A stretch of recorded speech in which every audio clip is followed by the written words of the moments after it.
I want to share one of my favorite things that is always said by people who have perfect labs and can't explain why they're feeling the way that they're feeling when they come to an energy healer or any type of, again, kind of unseen medicine. A lot of times they're like, well, I don't really understand. Like, you're just moving energy and we're just talking about like how I'm feeling. Like, how is that going to affect me? Well, one, let's talk about how every time you feel anger, you actually feel it in your chest. You feel sometimes like a sourness in your belly. You get hot in the face. There is a biological reaction for every single thought and emotion.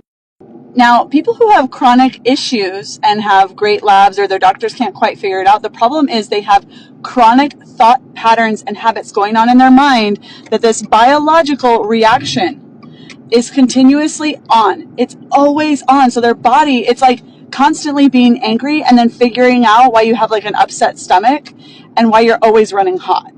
When you start to process emotions and move the energy out of stuck and stagnant patterns, it's like when you're trying to turn on a light switch.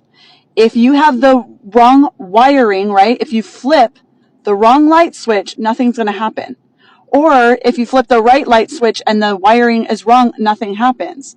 So what's happening is there is misfiring. It's saying that when this emotion happens or that this emotion is always happening, even if it's not actually happening. And then your biology is responding. So one of the most important things is to try to remember, do not replace the traditional medicine, right? Pharmaceuticals for just a homeopathic remedy. You are not getting to the root. I cannot stress that enough. If you do not look at your thought patterns, your behaviors, the way in which you view the world, your body will continue to be in a state of dissonance, in dis-ease. So yes, use the herbs, use the acupuncture, use all of those things. I'm not saying don't use those, and I'm not saying don't use pharmaceuticals or surgery or any of those things.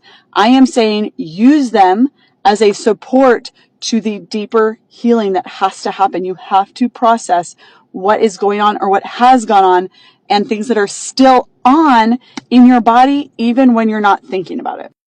This is why I created the quantum life experience. You have to be able to process all of these things. You have to get into all of the layers and levels at which you experience life and look at the patterns and work through the patterns in order for those to change, for your biology to then respond to that change.